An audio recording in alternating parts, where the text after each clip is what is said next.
नमस्कार, मैं हूं आदित्य द्विवेदी और आप देख रहे हैं भारत एक्सप्रेस न्यूज चैनल। इस वक्त हम हैं अयोध्या में और अयोध्या में एक खास शख्सियत भी मौजूद है, कांग्रेस के वरिष्ठ नेता और प्रियंका गांधी के राजनीतिक सलाहकार प्रमोद कृष्णम। आप अयोध्या आए हुए हैं कृष्णम जी, आपका स्वागत है भारत एक्सप्रेस न्यूज चैनल में।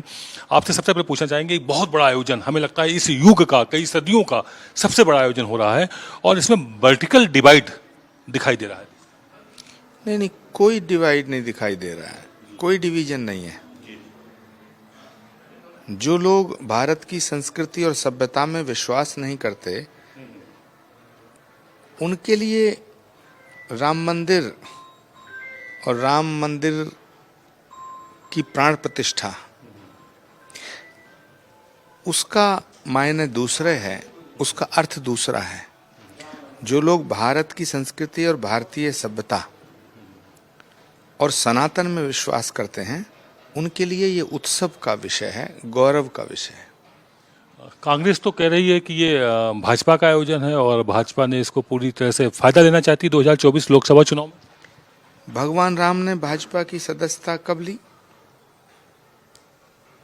भगवान राम को किसी एक राजनीतिक दल का बताना या किसी एक राजनीतिक दल का समझ लेना, ये तो बड़े दुर्भाग्य का विषय है। भाजपा की उत्पत्ति 1980 में हुई, आरएसएस की उत्पत्ति लगभग 1925 में हुई। राम तो अखिल कोट ब्रह्मांड नायक राम है। राम के बिना तो भारत की कल्पना भी नहीं की जा सकती है। जब भारत की कल्पना नहीं की जा सकती है तो भारत के लोकतंत्र की कल्पना कहां से की जा सकती है? राम भारत की आत्मा है। राम को किसी एक राजनीतिक दल से जोड़ करके देखना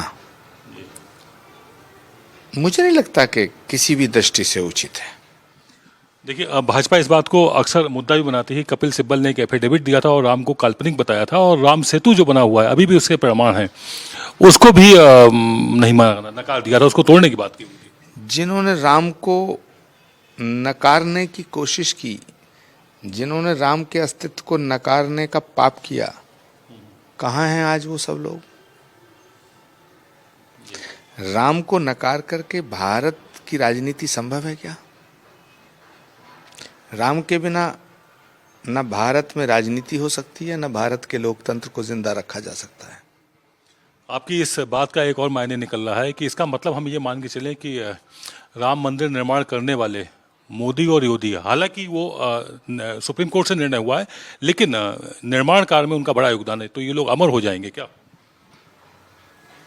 देखिए, व्यक्ति अमर नहीं होता, व्यक्ति के जो कर्म हैं वो उसको अमर करते हैं। किसी भी व्यक्ति के व्यक्तित्व की जो रचना है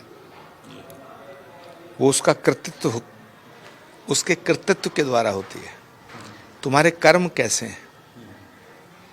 ये बात ठीक है कि मंदिर के निर्माण का फैसला अदालत ने किया, लेकिन ये बात भी सच है कि अगर देश का प्रधानमंत्री नरेंद्र मोदी ना होता, यदि मोदी इस देश के प्रधानमंत्री नहीं होते, कोई और होता, तो ये फैसला ना आता। ये आप कैसी भाषा बोल रहे हैं? आप तो कांग्रेस के वरिष्ठ नेता हैं और आप कह रहे हैं कि मोदी ना होते तो ये संभव ना होता, वो संभव ना होता, जबकि कांग्रेस ने ही ताला खुलवाया था। राजीव गांधी प्रधानमंत्री थे और ताला खुला हुआ था। देश की आज़ादी के बाद कितनी सरकारें आईं, सभी दलों की सरकारें आईं, सभी दलों ने प्रधानमंत्री दिए, तो मंदिर का निर्माण नहीं हो पाया। भाजपा की भी सरकार आई, अटल जी प्रधानमंत्री बने, अडवाणी जी के कृपा से अक्षरधाम जैसा बड़ा मंदिर बन गया, लेकिन राम मंदिर नहीं बन पाया। राम मंदिर तब बना जब देश को मोदी मिला। कांग्रेस में रहने का मतलब ये नहीं है कि मैं सच को सच ना कहूं। कांग्रेस में रहने का मतलब ये थोड़ी है कि मैं झूठ बोलूं। हमारे शास्त्र कहते हैं सत्य सार्थक सर्वदा। क्या माने कि कांग्रेस बड़ा फाउल खेल गई राम मंदिर मुद्दे पर? भाजपा ने इसको पूरी तरह से अपना लिया और सत्ता पर आज काबिज है। नहीं, कांग्रेस राम विरोधी नहीं है।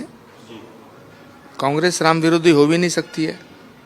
महात्मा गांधी का तो सपना था कि इस देश में राम राज्य आना चाहिए। राम राज्य का सपना तो गांधी का था। महात्मा गांधी की हर सभा की शुरुआत होती थी रघुपति राघव राजा राम पतित पावन सीताराम।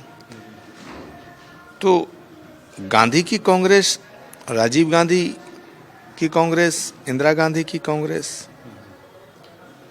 राम विरोधी नहीं हो सकती।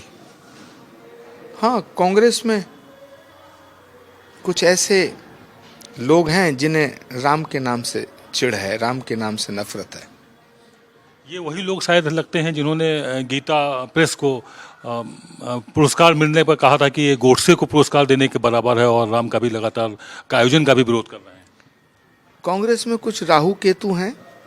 अब ये कांग्रेस नेतृत्व को इनका कैसे इलाज करना है वो तो देखना पड़ेगा, लेकिन ये रोज कांग्रेस पार्टी को बर्बाद कर रहे हैं।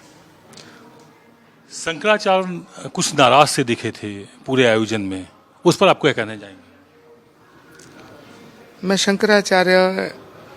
शंकराचार्यों का बड़ा सम्मान करता हूँ, मेरे आदरणीय हैं, लेकिन शंकराचार्य, कोई भी शंकराचार्य राम से बड़ा नहीं हो सकता। मंदिर राम का बन रहा है